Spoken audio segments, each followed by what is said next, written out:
angel investing, crypto karna hai to karo.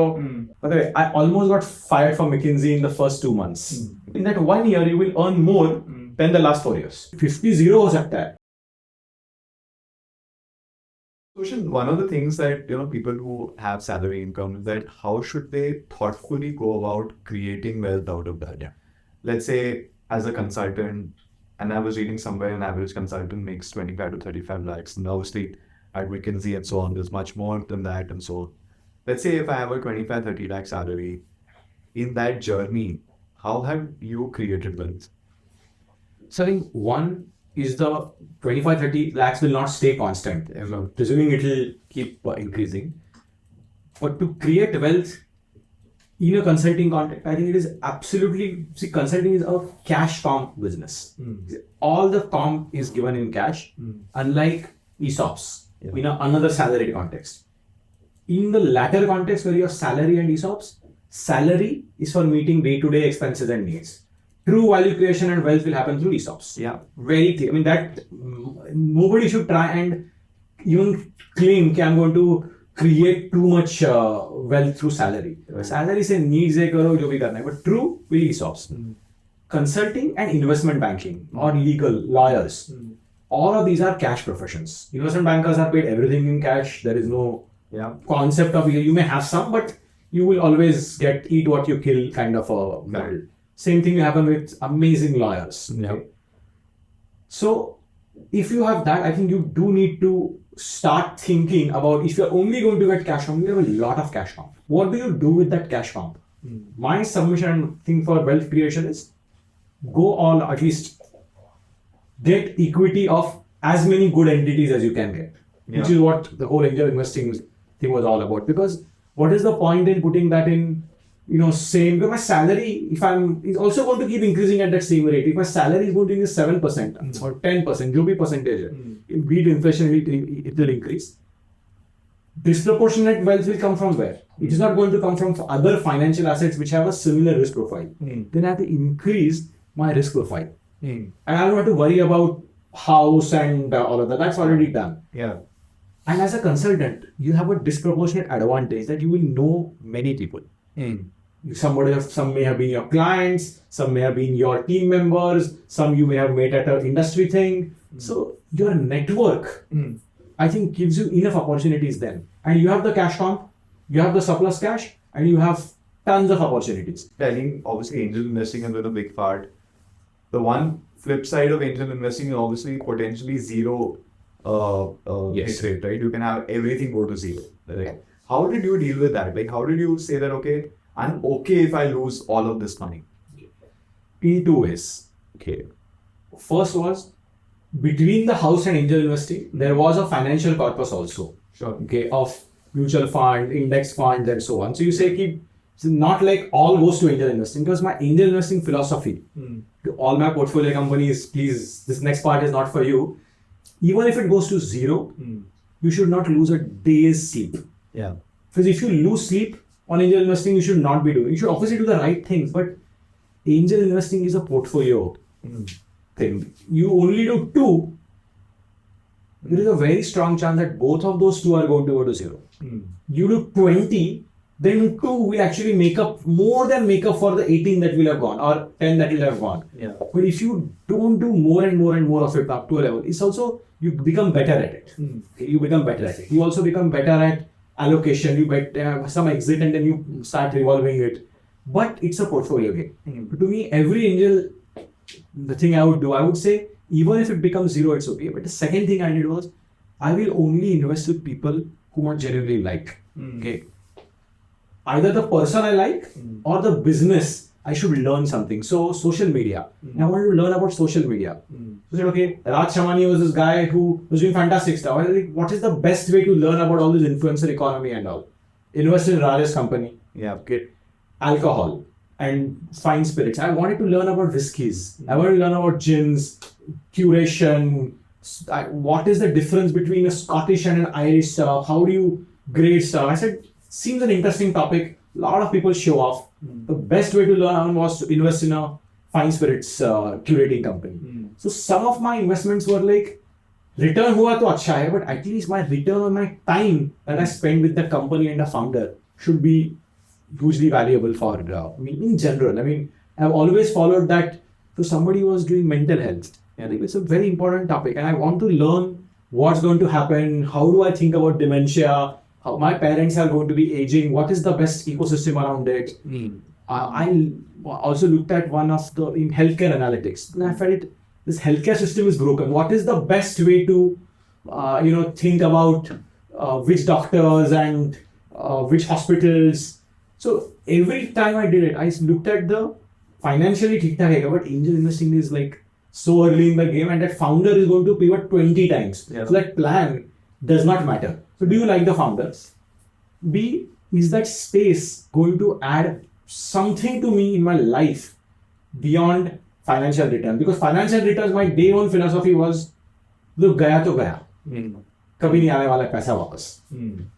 Actually, it's very interesting how you came to. I'm also an investor with Raj, and for me, it was only about his hustle and his hunger and his like fire that he had. कि बड़ा बनाना है, कुछ करना है, that kind of thing. And obviously, I think he's run a business before, so he knows what he is out for. Like, but one of the things is that you had a disproportionate advantage from the position that you had. Yes, you have the network through which you were getting deals. And also, more importantly, people respect you for being on the cap table. Right? Yes, want you on the cap table. How does it work for somebody who doesn't? Like, is there another way you feel that if you did not have that vantage point, could you have built that network? Could you and done it proactively? See, I think if I did not have the network, my challenge would have been, how do I get good deal flow? Because deal flow is the key. Yeah. And if you go through a lot of these angel investing platforms, तो सभी को मिलता है. And it is okay. So then what one would have to do, you have to invest disproportionate time getting into the company. Probably what I would have had to do in that case is just invest a few more times. Because see, if you don't invest, after a time people don't call you also. Yeah. If you refer a deal to me, I'm like, Sandeep, nahi yaar, chhod do. Next time you tell something to me, nahi yaar, Sandeep, these are the 5 reasons. I mean, it's okay. So sometimes, and some of my best deals happen when somebody who I like just sends it to me. I'm like, I also look at it and say, yaar, ye usne dala hai. I trust the guy, number one. And he spent all the time evaluating it. Sure. Now I can also spend more time evaluating it. Yeah. Or I trust, and then I say, look, the last 2-3 times I've said no to him. Any case I'm making this my mindset zero. This company is something which I genuinely like, and the founder is good. Then let me take a chance, because I also want to, other people have to invite you into their virtual syndicate. So somebody needs to say, if I make a call to Toshan, there is a good chance that if the company and so on is good, and if my first question to anybody referring a deal to me is, how much are you putting? Yeah. तू नहीं डाल रहा है तो start the game over. I mean, I don't say. You are putting, then I need to be on the same terms as you. Because don't do a disproportionate thing with me. But there are people who actually are fair to me. Okay, they will always invite me and say, look, this is a special thing I'll do. And then next time, I also feel the same to get the guy. Now, what it does is, even if I am putting 25, my ability to call 3 people and say, हम तीनों मिला के 1 पे जाते हैं. So the founder also then is available. So I think this network effect, then I would have had to start creating. Yeah. I started with some advantages, but if I can create a network effect, it helps the others around me, because then we know we are trading effectively some good deals. Okay, I know that it's a great deal. I can do 50, but it's bad. Yeah. I don't want to do the 50. I should not do that 50.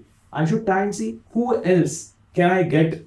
If it's a good company, if I try to hog disaster, it's the worst thing you can do. Yeah. You have to show good things to other good people around you, because then they will also show to you. And as I said, it's a portfolio game. Correct. If 50-0 हो सकता है, but if I've invested that as 10 into 5, one of them is going to become better. So amongst us, if we can create value, and to me that has been the philosophy. And then founders also respect you, because the founder knows that if he can convince you, you will get 3 other very good guys on the cap table. So my ability to get other good guys on the cap table then becomes a differentiator for me. What I feel, as we were talking, Toshan, is that everyone thinks investing is a lot about financial decision making, thinking through, looking at the numbers, etc. angel investing seems 90% networking, 10% finance. आपके पास वो deal आ रहे हैं which a large VC fund has said no to, a micro VC has said no to, individual angels like you have said no to. I think I'm sure as we were discussing in today's day and age, I think a lot of people are seeing wealth a lot earlier. Okay, because lifestyles have changed. People don't buy houses. People don't buy cars. There's a very different way. And I think thinking about wealth management I think to me, I don't know, I gave a very different kind of answer. It's also like saying, I'm truly wealthy if I don't have to work for money. That is my definition. Yeah. I'm working for other things. Yeah. It's okay. But if I'm working for money, then I'm not wealthy. Yeah. I still have certain basic needs, desires to do it. All of us are going to live a lot longer, hopefully. Yeah. Unless we have unfortunate things. And we will need something to occupy our brain. So working is not bad, right? Even if people say, I want to retire at 40. So what is retirement? I mean, the whole concept in wealth management, retirement planning was very different. Retirement at 60, I will have a pension corpus and how do I think about it? But that is one aspect of retirement. Another aspect of retirement is, I don't feel like I'm working. Yeah.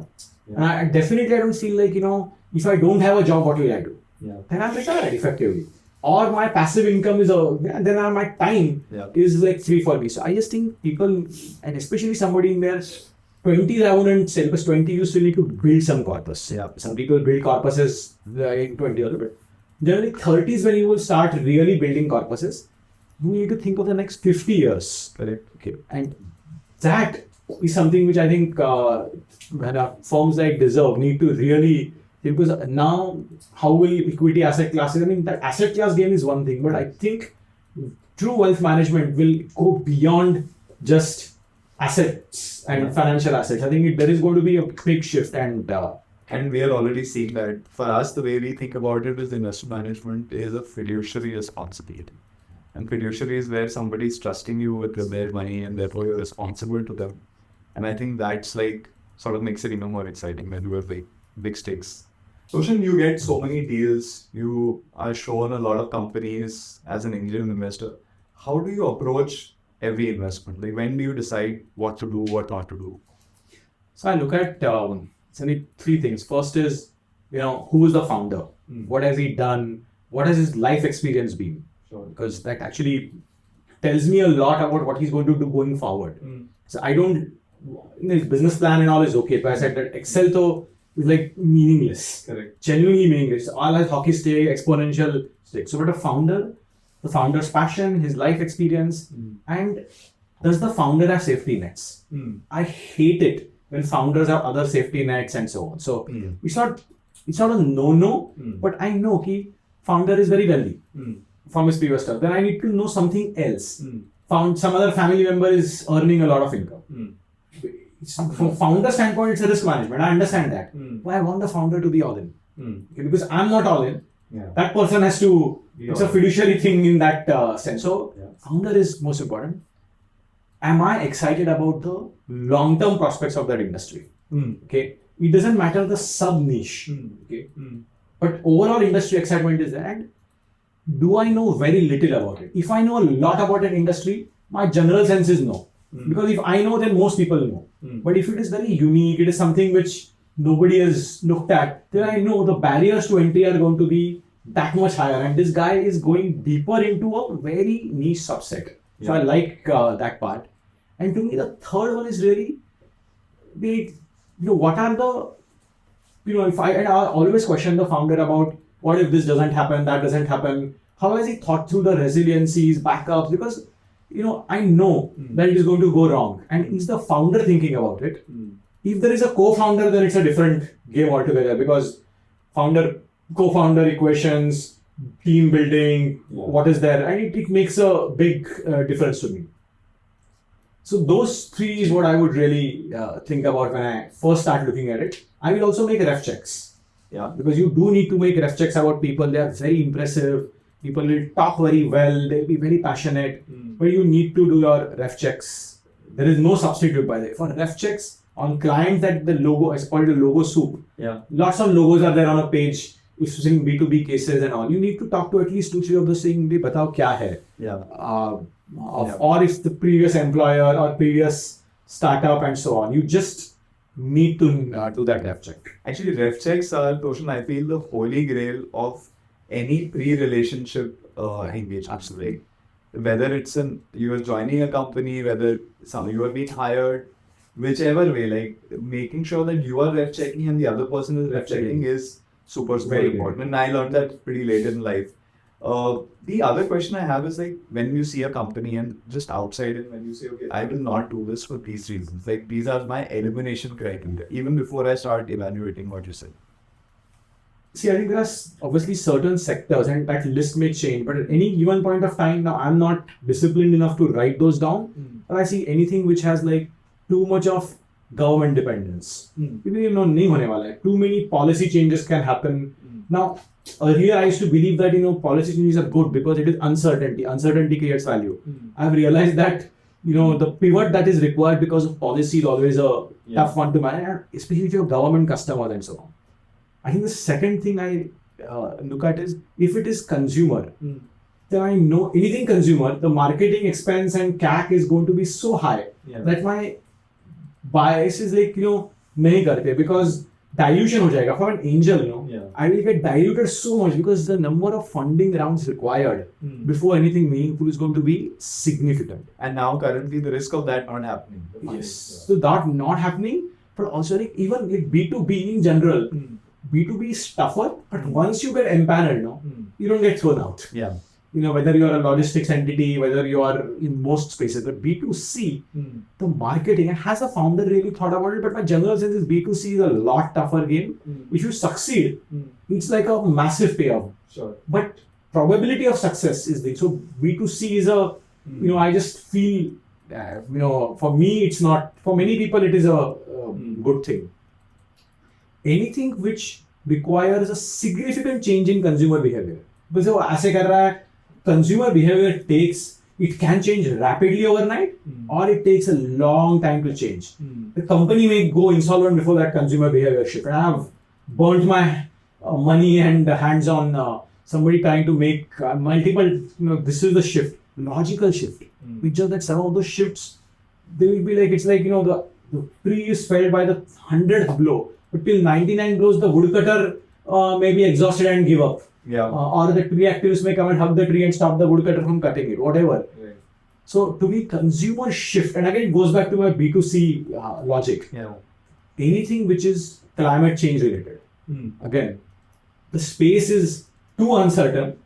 I know directionally it is a great technology and all, but the roadblocks, changes, global stuff, again is a strict no for it's a very attractive, lucrative. People will make money. I just don't know if when the risk return, because see, angel investing is all about I'm already taking a massive risk. Yeah. Now, if that business is also relying on uncertainties, it's a compounded risk for me.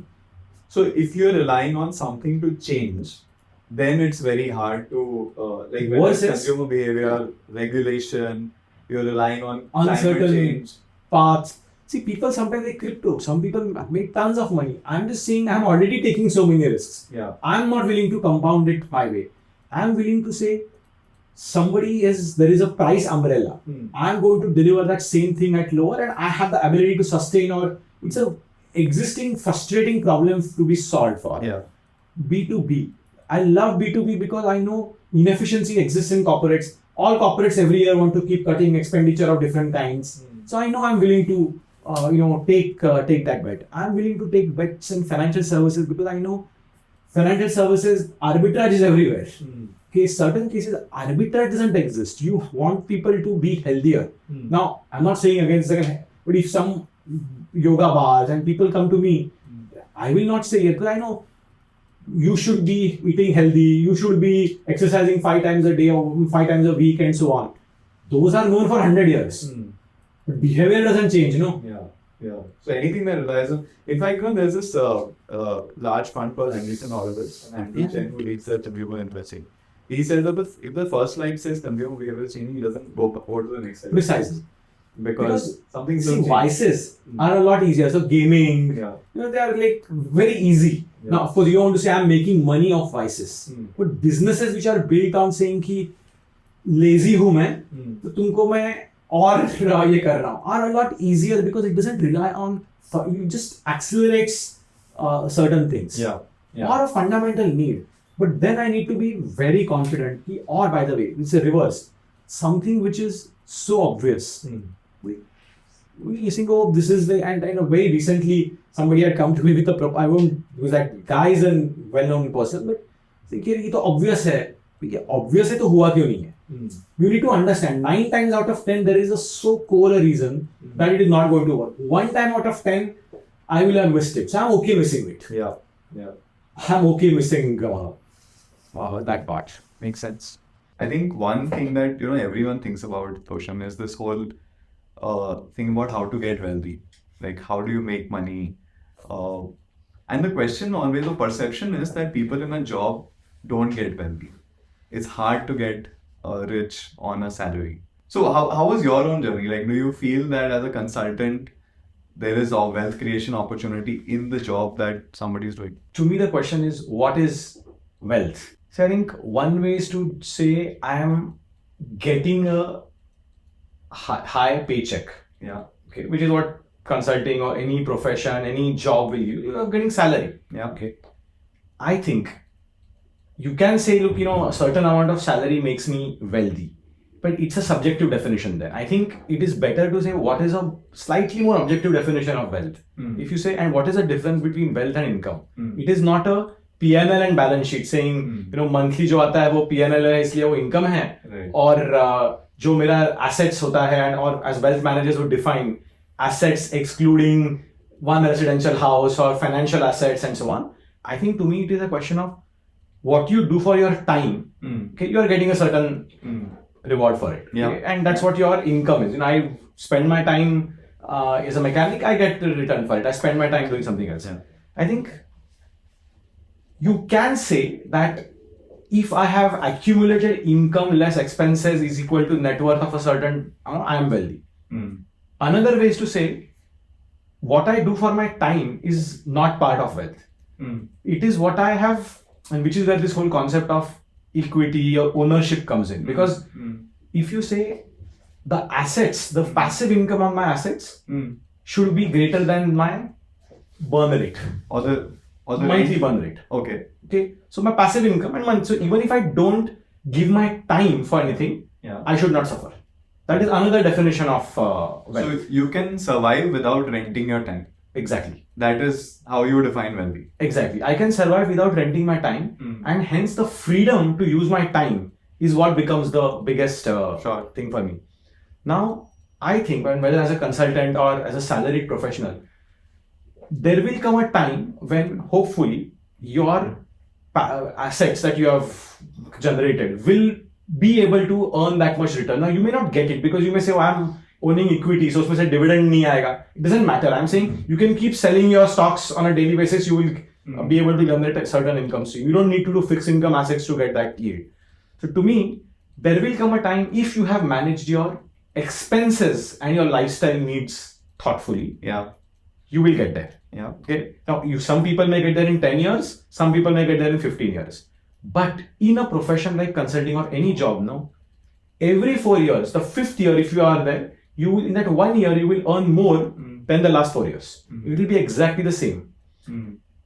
Every 5th year, you will earn more than the last 4 years. Now, if you stay enough, you will get there. But that to me is the way to create wealth. But there is another way. I think because you have a stable rental income against your time, you need to, whatever is the savings that you have, you should go as risky as possible. Like angel investing. Crypto karna hai to karo. It may be controversial, but to me, if you have everything safe, you cannot create disproportionate wealth. But let me push back on that, Toshan. What if agar mera job nahi hai or something happens? Like at that point of time, I'm in this situation, or something happens to me, I'm not able to do that, right? I think, which is where the whole thing of a bit of financial planning will come in. Okay, how much do I need to keep as my buffer? So I'm not saying ki take 100% of income minus expenses, jo bacha wo riskiest assets में डाल दो. Yeah. You will have to think about your life stage. If you have kids, you have to think about something. So, but I think everybody with a 1 year buffer or max 2 years buffer, उससे ज़्यादा buffer रख के करोगे क्या? Because world is changing so fast. That buffer could vanish, or that buffer you could downsize. See, what also happens is, as your income increases, automatically your lifestyle goes up faster than what your income increases. So you're always trying to play catch up. Correct. Many companies, and in sales, this is like predominant. People induce you to buy a bigger house or a bigger car, because then you say कि boss, उसको पता है वो salesman motivated रहेगा, वो sales में motivated because उसको EMI भरना, hunger, create hunger and insecurity. That creates a problem for you. Always. I'm not saying it is wrong. It's like a dark pattern where companies are actually trying to get you to. It is always there. Insurance was the industry where I discovered this model. And you say, so all the bosses who deliberately buy cars, they were made to buy cars 2 levels higher. मतलब आपकी level 100 तो आप C class ले लो, आप C class तक का आपका जो आता है ना, तो आप E पे ऑलरेडी अपग्रेड कर लो. क्यों? Because they wanted others to think of you as aspirational. उसके बाद क्या गाड़ी है? Yeah, amazing. But the guy was always stressed. So he had to deliver his targets, because he knew only way he could make it work was if he gets his bonuses and sales quotas and so on. So you're always running. Yeah. Okay. Now, that can, over a long period of time, you can also create enough surplus. I don't think unless you like really do stupid things, you try to make short-term thing. I think risk where you take. I think if you have a stable income and you have done some financial planning, then the rest, why do you want to put it in safe assets? You should then try and take some risk around it. Yeah. Actually, this whole lifestyle inflation thing is very interesting, right? And especially as you get senior in a company. I had the good fortune or misfortune of working in wealth management. Yeah. So who are you like talking to? You're talking to the industrialists, highest net worth people, etc. So the comparison of lifestyle is very stark, right? The funny thing about wealth management is you go in an auto to advise somebody who's got E-class, right? And therefore eventually you would say, I also want that E-class, I also want that lifestyle, right? And in wealth management, lifestyle inflation was very sharp, because everyone was not benchmarking themselves with their own community of people, but to the guys they were servicing. Absolutely. So suddenly आपका खर्चा बढ़ते जाता है constantly, till a point, like there was this client who told me one time that, Sandeep, the only difference between somebody who's a billionaire versus somebody who's a millionaire is that the billionaire can potentially have a private jet. That is absolutely true. Flying private versus commercial, और कुछ life में difference नहीं है. कोई difference नहीं है. But this is so true that, and I always say, you have a 10 million club, 100 million club and a billion club. 3 clubs है basically. Everything else is below in that thing from a wealth management standpoint. And 100 million and billion club में, you can always fly business class, first class, time shares on net jets, correct, even in the 100 million club. Yeah. Okay, potentially even in the 50 million club, you will be able to do that. You can fly private with $50 million also. But he will have a Gulf Stream. He will have a Gulf Stream. You can stay in the best of resorts. He may have an island with the resort. Yeah. Okay, so he will own the island. Now you will have to think about it. So asset ownership and the kind of, now what do you do with that asset ownership is a big question. Yeah. Okay, do you really want that asset ownership? There was a very interesting, traveling with a billionaire, and he had his private jet and all. One guy says, "Sir, आपका life बहुत tough है ना? क्यों? देखिए आप एक ही plane में सब जगह पे जाते हो, सेम एयर होस्टेसेस आपके साथ, सेम खाना आपको खाना पड़ता है. देखो मुझे तो मैं अपग्रेड होता हूँ तो I feel happy. Okay, I can select. Sometimes airlines give me rewards and all. So it's very interesting to see the perspective. So the guy was pulling the guy's leg, but he was actually saying कि this guy also flies business class, first class. He has access to all of it. He tells the billionaire, you have only one. Yeah. And so but exactly the point that it's a contrast of asset ownership. And the bar for happiness keeps rising, right? जैसे आप career में आगे बढ़ रहे हो, तो suddenly what you're happy with earlier, now what you're happy with is very different. Very different. But if you are, and I think that's where the wealth thing happens. If you do not feel you are wealthy, okay, because nobody can tell you that are you wealthy or not.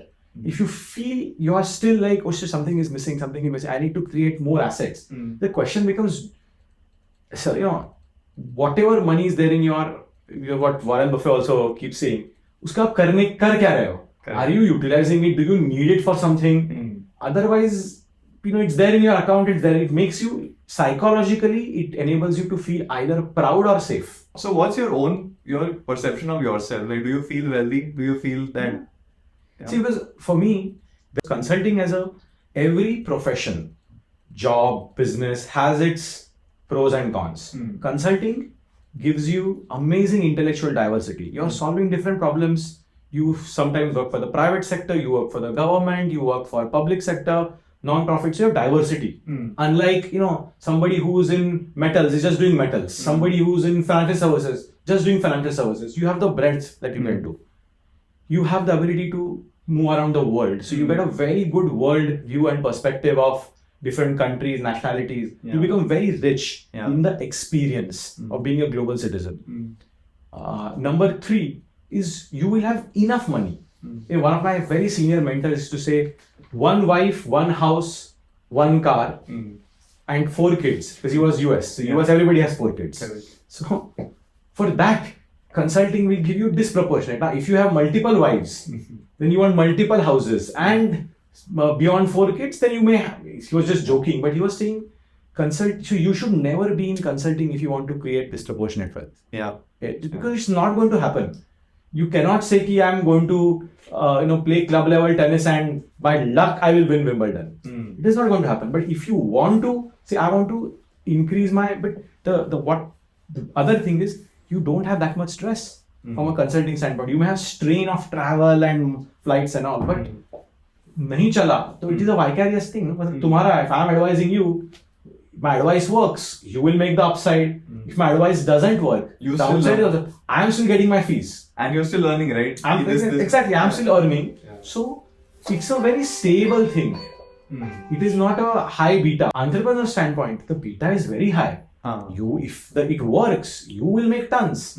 I'm not going to share in that. Sure. So fairness should demand that if it doesn't work, I'm not going to share in that misery.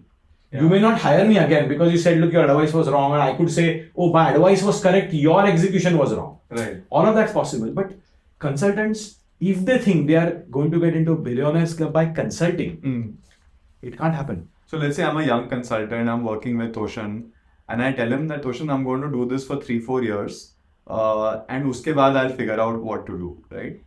Now, Toshan might be a different boss, but for some people, is it a career limiting move to think of it that way? No, I think, see what happened 4 years later, what you are going to do, I'm like, kar lo na, tab 4 years ka problem main aaj kyun solve karu? So I would always say, okay, fine. But one of the propositions of consulting to freshers is the fact that you get to see many things. As opposed to going into one thing and then later on realizing, shit, I didn't like it. I think that is the reason why many people join consulting, is saying, ye acha hai kya, wo acha hai, let me just explore. Consulting for the first 5-6 years gives you the liberty and freedom to explore, which I think is very valuable. Yeah. Very valuable. Yeah, and I think that's the part of the sort of sales that consultants do on campus when and I'm Bangalore when they use, and first of all, your presentations are kick-ass, right? I mean, the kind of presentation that consultants make, nobody else does that. So anyway, the bread and butter, right, of consulting is your ability to communicate and make presentations. Right. And they used to do a great job of that. So one was that lure was there, that you want to be like that person who's talking to you right now. But this other part, that you will be able to solve different problems, do different things in a short span of time and therefore learn, was a big pitch. What do you look for when you hire a consultant? At campus? At campus. So because I think one of the questions people have is, how do I get into consulting? How do I make it big as a consultant? And it's very aspirational, especially what is the MBB or the McKinsey BCG Bain. Trinity is considered to be very hard, super tough to get into. No, so I think all consulting firms, and each one may have degrees of differentiation in the criteria, but first and foremost is problem solving skills. Okay. Now, how do you see an evidence of that? It is your academic track record broadly. Consistency of track record, your 10th, 12th, IIT, chartered accountant. Have you demonstrated that you are able to get ranks and scholarships and so on? So what in the interview, the problem solving case is what will be given, and you see with limited information, is the guy able to really understand the issues, structure the thinking and come. So problem solving. Second is communication. Very important, because the ability to have an answer and deliver it succinctly is very critical. Can I? Because sometimes with CEOs and all, you may get 30 seconds, you may get 5 minutes. Do you ramble on Jilby style, pata hi nahi chal raha, what are you communicating? Or can you say, here are the 3 points, and then here is my answer and why? And do that. So it's always called in consulting the elevator test. Okay, saying, by the time the elevator takes to come down from a 30th floor, and I think this was in the nomenclature was given when we didn't have super fast elevators, but assuming, are you able to communicate the answer during that time? So the elevator test, your oral communication, written communication, you cannot test in a resume or in a thing. Third is leadership. Okay. Because you do want the consultant, because he's going to lead teams, internal teams, client teams, and you will understand that by looking at the resume to see what are the leadership experiences. Have you been the secretary of some club? Have you done some initiative which involved people? Can you galvanize people and get them to achieve outcomes? Very important trait for a consultant. Also because many people don't report into the consultant. So consultant has to be, the leadership style of building a team and so on is very different. And also, even if people report to me, they report to me for a specific period of time. In industry, my boss is my boss is my boss. Some bosses are there for 30 years. Some bosses are there for 3 years. So you build personal rapport. But if you are reporting me for the next 3 weeks, how do I inspire you? It's not easy. Right. You are going to compare me with somebody else. You may have preconceived notions. But in 3 weeks, we need to work as a supercharged, aligned team. So teamwork is the third quality. And the last one is it's a subjective one. It has actually, maybe there's a fourth one and there's a fifth one. The fourth one is almost like, what is the wow factor? Kuch to special. I should feel happy after talking to you. Yeah. Okay. And I call this the airport test. So if both of us are at the airport, flight gets delayed 4 hours. I'm like, oh my God, 4 hours Sandeep ko jhelna hai. And I'm like, wow, 4 hours with Sandeep. I'm going to learn so much. I'm going to be so excited. Can the consultant excite and create that wow factor? Because I want, clients must want, otherwise why I would, and consulting is a discretionary thing, right? I can choose to hire a consultant, I can choose not to. Yeah. Then why should I?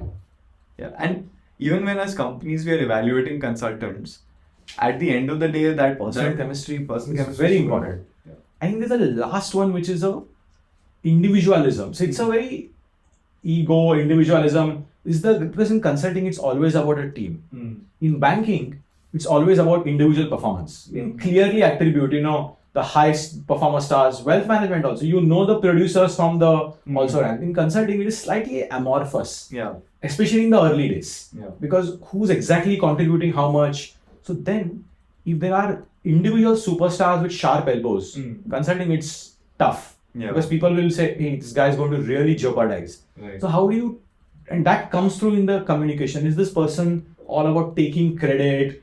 Is he like creating I did more than what others? And you figure it's a softer aspect of it, which comes only through. So those are the 4 or 5 things which. This last one thing is very interesting. I was listening to this podcast of Doug Leone of Sequoia, and he talks about that when they are interviewing somebody, does that person use the we pronoun more or the I pronoun more, right? And a lot of bankers are like by nature, like, I did this, I spoke, I did that. Whereas consultants or potentially even great investors are all about we as a company did this and so on, right? It's very important. And you can't fake it. Yeah. Just because I say, we pronoun, I will just use we pronoun. You cannot fake it. Correct. And ref checks if you do. I mean, early on campus, we don't do ref checks, but senior hires, when you do ref checks, you will figure out, is this person really about himself, his positioning, his PR, or is he saying the institution is greater than, because in consulting, the institution is always greater than the individual. Yeah. Individuals will come and go. Yeah. Toshan, what is it about consulting that people from outside don't know or believe wrongly? Like, what are the inside secrets from McKinsey? So, I mean, not McKinsey but I think, there are certain conceptions of consulting which is saying, hey, you just use jargons. Okay, and there's so many jokes, and I love many of them. Dilbert, Scott Adams has created an entire thing around consulting. There are so many blogs. I think one has to question. The myth is, if it is so obvious that consulting is about taking your watch to tell you the time and billing you for it, if that's so obvious, why would people keep repeatedly engaging consultants? Yeah. Consulting firms have only grown in size and scale despite everything that has happened. So there is a, on the positive myth side, there is a genuine value that consultants are able to. What is that? It could be internally I'm not able to agree and get consensus. Somebody externally does it because internally I'm biased. Yeah. Get somebody from outside. It could also be that organizationally, if I say something, it may not work. So I need somebody outside actually, saying that could be exactly the same thing. But it's like saying my grandmother saying do this versus a professional doctor saying you should do this. Yeah. So you hopefully you feel that there is more credibility and thing around it. So that's one positive thing. The second is this whole thing of consulting is all 24/7. It's very intense and so on. It's not. No, I mean you have to work hard because a lot of deadlines and pressures are decided by client availabilities, calendars, and budgets. So if you say something has to be delivered in 3 weeks, it has to be delivered in 3 weeks. Client is not going to pay for more than that. So there is an intensity to it. But you can manage it. If you are disciplined enough from a lifestyle standpoint, from a health standpoint, I don't think I was ever, saying, oh shit, it is going to screw up with my health and all. So people have this wrong perception that it's very bad in lifestyle. It is intense. Absolutely, it is intense because you have deliverables which are dictated and determined by somebody else. But within that, can you be more efficient about it? Can you be more effective about it? Absolutely, yes. Yeah. So that's the second thing. I think people also have a wrong sense of, what will you learn in consulting? Okay. Do you really become an industry expert? Can you really advise somebody who's spent 30 years? तो तुम क्या करोगे? वो fresher हो campus से, तुम 30 साल जिसने प्लांट में अपनी पूरी जिंदगी लगाई है, तुम उसको क्या बता सकते हो? And that's why this whole thing of consultant is superficial. Some cases may be true, but I do think because I have only worked in one industry, one company, people are not able to draw pattern recognitions. I'm just the guy in the industry may be on a road to disaster. He's just not seen it. Okay, 5 years later, but a consulting firm or a consultant may have pattern recognition around the world. Yes. They have what's going on in other countries, in other companies. So there is value to that. Okay. On the negative side, consultants believe that they can actually, if they draw something on a PowerPoint chart, it will happen. Say org restructuring in 6 weeks doesn't happen. Consultants' direction is correct. Timeline is completely wrong because consultants sometimes are not able to fathom the people challenges. Consultants have no idea about regulation, tax, which affect the business in far more ways than just the pure intellectual answer, maybe do X. Yeah, if I do X, there are some relationships. What about my government implications? What about taxation? What about legal? Because as a consultant, you do have some sense, but you know the business answer to it. Yeah. And the commercial answer and the taxation thing could be very different. I have a tax loss which I need to claim, and I don't want to shut down the business because जब तक business चलाऊंगा, my tax credit next 5 years, I am going to benefit from it. Sure. Or regulation will see if I shut down something, उसका environmental liability इतना ज़्यादा है मेरे लिए. So in my experience, like having worked with 4 consulting assignments, I have realized that great consultants have tremendous curiosity. They ask you questions. They then listen. कि क्यों आप ऐसा क्यों बोल रहे हो? So therefore what? And that's one. And secondly, very first principles. Yeah. Like they approach the problem completely afresh without biases. And दोनों ये चीजें are sort of like interlinked. Like curiosity and first principles theory, right? And they go a long way in a great consultant. Like because when they come out with their output, you take a step back and say, "ये तो सोचा ही नहीं मैंने." Correct. And that's like the aha moment that you have as a client of a consultant. Is like, oh shit. You asked me the myths. Yeah. So now you're seeing the positives. The positives are there, obviously. And first principles is actually at the core of what consulting is all about. Because after X years, you have developed biases of 100 types. You say कि यार बाकी लोगों को नहीं affect होता, मैं Superman हूँ, मुझे नहीं, my company will be different. Yeah. I have always done it this way. I have been successful in the past, but what got you here may not get you there. So all of those biases, consulting, good consultant or a great consultant will always question. Yeah. Okay, how do you drive organizational change? how do you like really take the softer factor? Because when people are involved, AI is still quite mechanistic in that basis. Maybe at some stage that may shift, but then there will be another basis for it. I mean, at some level you would argue, same thing for taxation. You have tax softwares which are there, but you still need accounting firms. It's not like your need for accounting has gone. Because as tax laws keep getting more and more complex, you still have the role for it. Yeah. You have driverless cars. Now, drivers will do what? Maybe something else, of course. Legal profession. Now you have legal software which can predict with significant accuracy the outcome of a certain litigation. But should you litigate or not litigate? Then still, has it reduced the impact on the legal profession? No. Doctors, we are saying, oh, by the way, robotic surgery has continued to make its advances.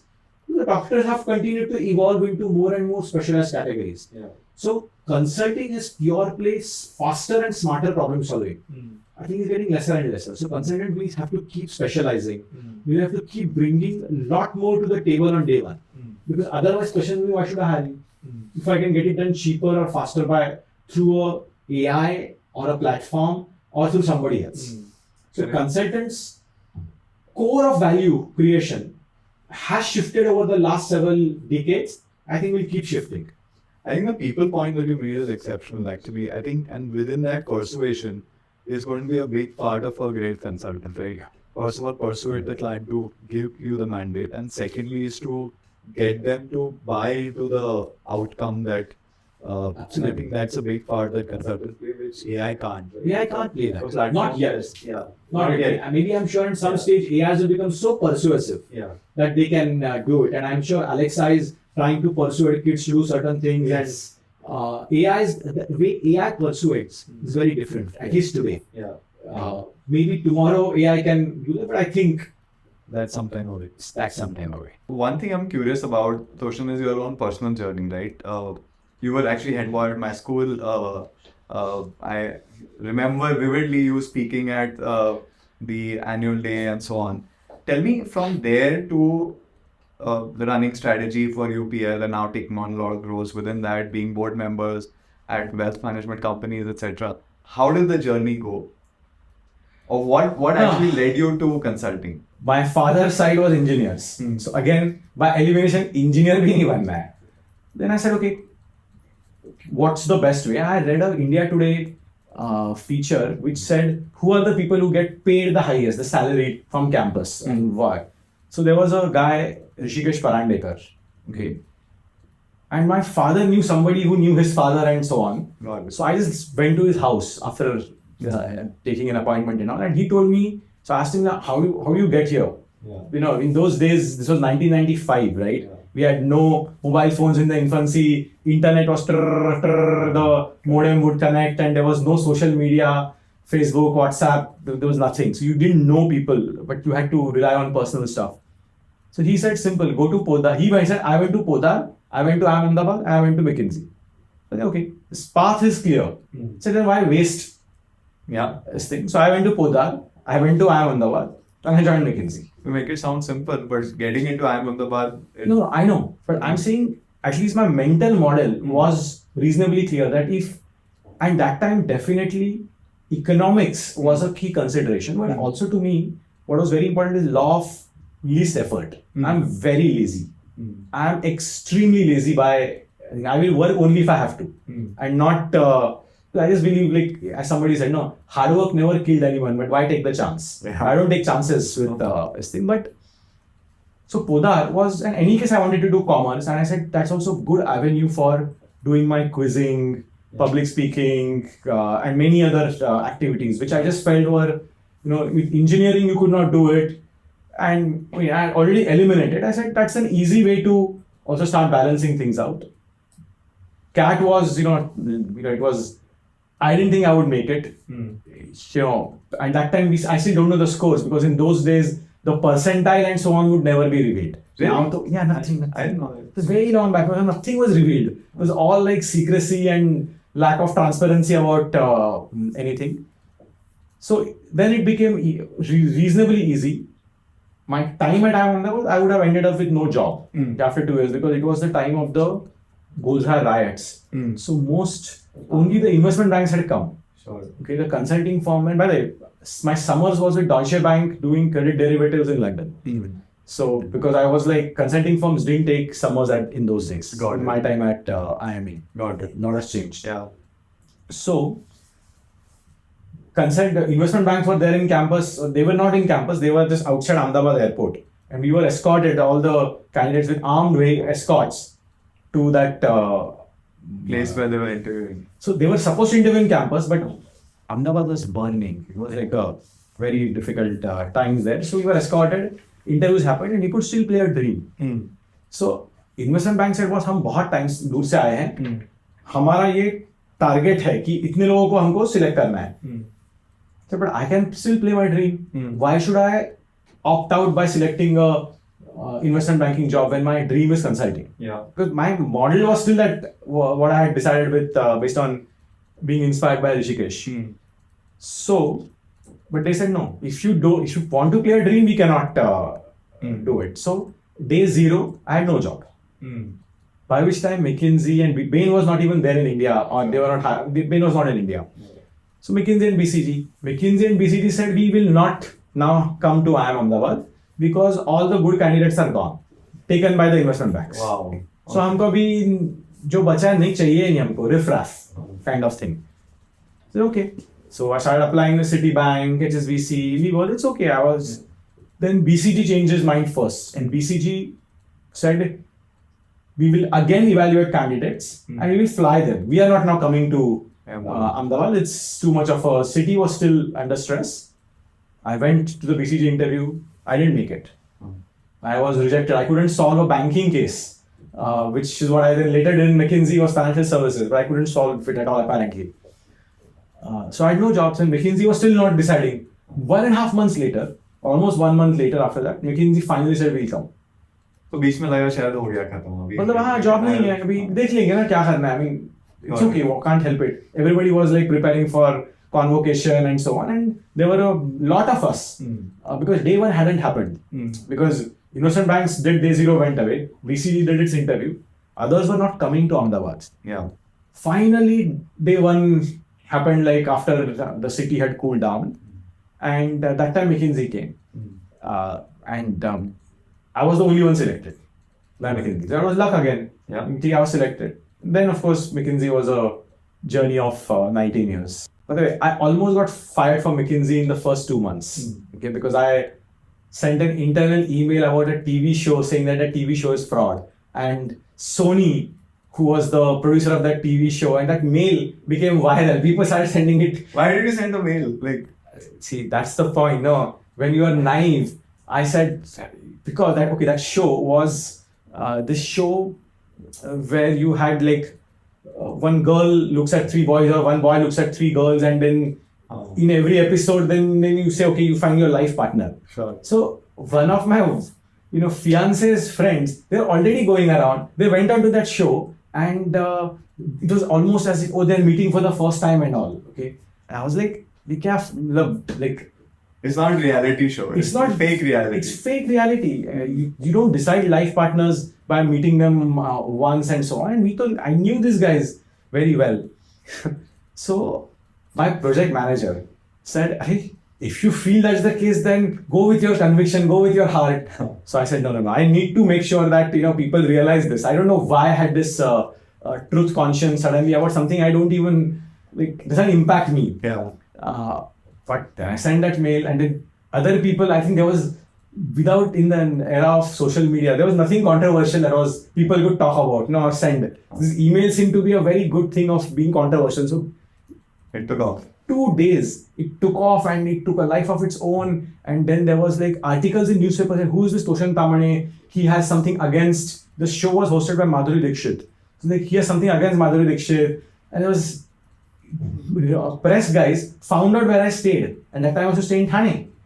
This showed up at my doorstep, 2-3. So then for almost 2 weeks, I went and stayed with my relatives because I was just being hounded by media. So I understood what media hounding is, and because that show was owned by Sony, the property, Sony called up McKinsey and said, what does McKinsey have against us? Who's this guy? Wow. So I was called by senior folks and said, guys, we understand your conviction about things. Truth is important, but use your personal email ID to do such things. Don't use official email IDs because it was McKinsey. Correct. So then I realized the difference between use of personal and official. Since then, I have been very careful when I do something on a personal stuff versus.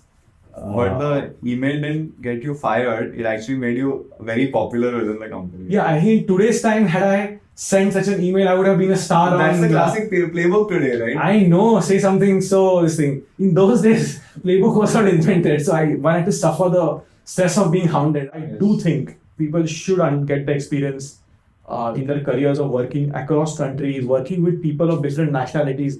It makes you a better individual and professional in some ways. Yeah. No, actually, there are 2 points here. One is the thing about working internationally, right? I'm actually telling people the other way around. When people talk to me and say, I want to go abroad. I'm like, you have the biggest opportunity of your life because you're an Indian. Like somebody who's Caucasian, somebody who's born in China. So we want to understand what India is. So be here and do things here. What's my difference? See, is India the biggest opportunity? Absolutely yes. I don't deny that at all because I now see around the world what's happening, growth rates, inflations, demographics. India is phenomenal. But I still think that your ability to add value in India is also better if you have worked around because you know what's happening in China, what happens in the US, what are Europeans thinking. It just makes you a better manager. Sure. And that's why see, if you take a individual at a point in time, it's different. But why are companies like Levers, Citi, HSBC, J&J, they have a policy that if you have to get promoted, you have to move around the world. Yeah. There is a reason for it because I think you will, from a German structuring to a Dutch ability to cut costs, and I'm generalizing, okay? Yeah. To me, it's a professional experience. Now, what is the downside of it? If you are in India and you stayed in India, of course you will have maximized the India value and wealth creation opportunity. If you are in Portugal and then you are in Senegal and you are doing something in Brazil and you have moved around, you will not have that one country, you have not compounded your returns there. That's number one. Second, family. Yeah. Okay, when you're moving people now, some people's kids grow truly to be multinational because they have worked and they have stayed in different countries, they have interacted. But the flip side is they really don't have friends because they're not rooted. Every 4 years, if you're moving, your kids will have a certain kind of thing. You're not rooted. मैं कहाँ का हूँ? You confuse identities. There are pros and cons of everything. So I just feel as from a consulting or even if you look at some of these corporate roles where it's a 30-year career in Reckitt, phenomenal career. Okay, but if you want to be an entrepreneur or if you want to say, look, where will I have maximum wealth per unit of time invested? There is no doubt it's India.